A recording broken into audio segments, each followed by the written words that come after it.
technology to make nuclear weapons is spreading.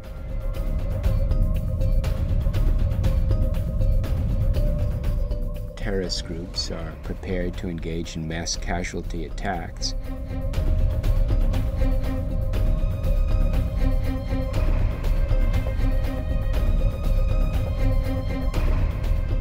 Americans are not especially well prepared to respond.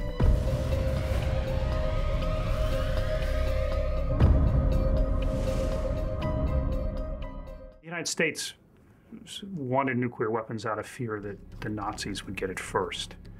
I think that was the reason that a lot of scientists, physicists who really had no interest in developing weapons of mass destruction decided to throw all their energy into developing a nuclear weapon. And so it was quite an endeavor involving the best scientists of the day, many of whom had fled Nazi Germany, to actually create this nuclear weapon. In the process of creating it, many decided that it had to be used. I mean, there were many scientists who deeply opposed the actual use. And some felt it should be demonstrated on an island with the Japanese present.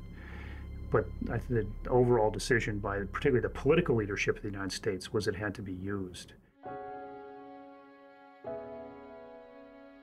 And we know the effects. They were devastating. 2 cities destroyed, hundreds of thousands of people killed, and these were small nuclear weapons. And any country watching that would know that whoever has the bomb is going to be powerful and those who don't are going to be weak. And so by the development and use of nuclear weapons, it was almost guaranteed that others would follow suit, and it's no mistake that Russia went first. The United States hoped that it would keep its nuclear monopoly for a long time, but its monopoly didn't last very long. The Soviet Union acquired its capability in 1949.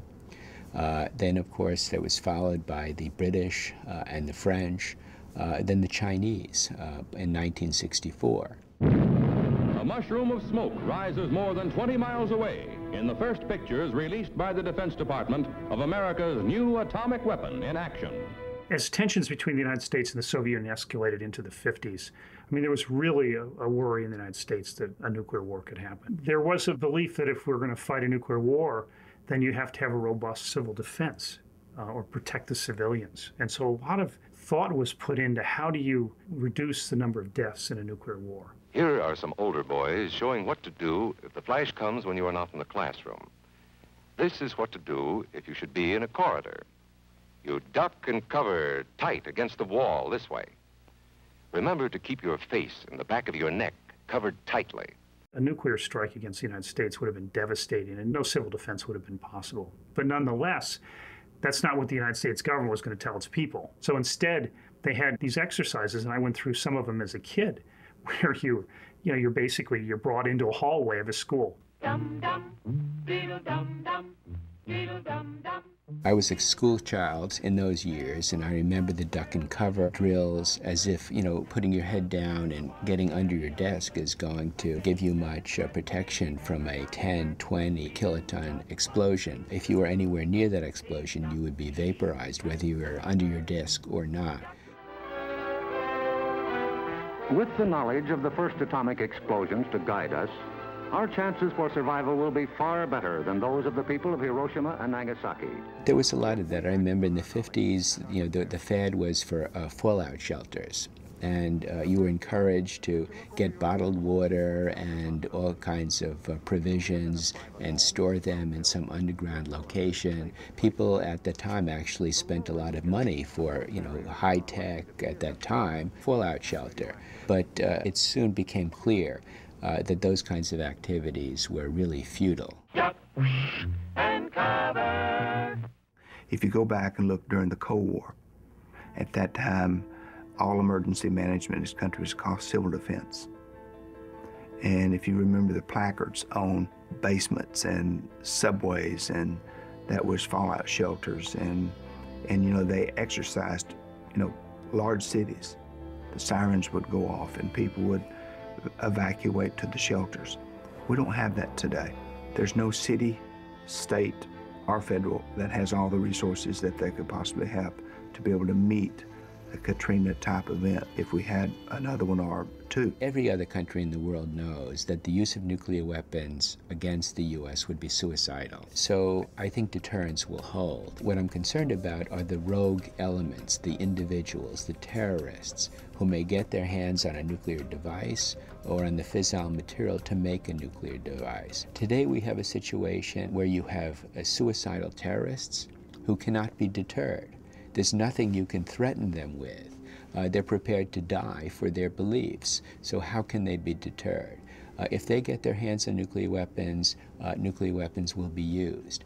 Most experts thought that was outside of what terrorists could really do. That's no longer the case. But unfortunately, we're entering an era where there's enough nuclear explosive that isn't fully protected, where the technology to make nuclear weapons is spreading. So that's pretty clear. The threat is out there. We don't know how successful they've been. Now, clearly, it's the terrorist intention to get their hands on the material, fabricate the devices, and detonate them.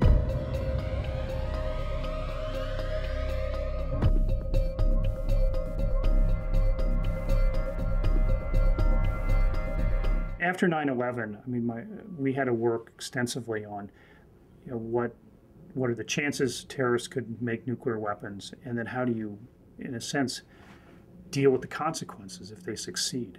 Because of all the money and because of all the effort that went in after 9/11 to making emergency response systems so good in this country, Hurricane Katrina had the potential to be the greatest success story in American disaster medicine, but ended up falling apart just because of the lack of agencies being able to really communicate with each other. Preparedness in general, one of the main challenges is getting the public to understand that this is something they need to be a part of in terms of preparing oneself, preparing yourself as a community, as well as being prepared from the federal, state, and local level as responders. The biggest weakness is not necessarily in the plans, but the biggest weakness is communication, information sharing at different levels, deciding who's in charge. Because of course, when you have different agencies coming in that are used to being in charge, they all think they're in charge. One of the biggest problems we have in this country today right now is the inoperability of public safety communications.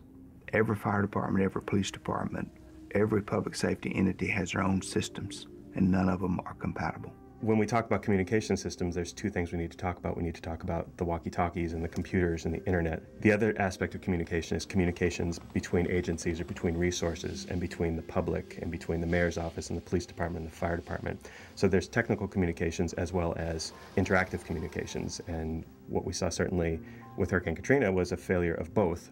One advantage of having planning and doing drills and exercises beforehand is people get to know each other. Quite frankly, a lot of it is the social interactions. If you know the person who's your counterpart at the state level or something, you'll feel much more comfortable sharing information with them. And that's really a very important part of the whole thing. But at every level, communications and a clear line of command turn out to be the biggest problems in actually doing these responses. One of the things that people tend to not realize that they need to look at what is their family going to do. Have a family plan, make a family plan. It can make life so much easier and the recovery so much better. And I think they would feel much better knowing that they had that prepared.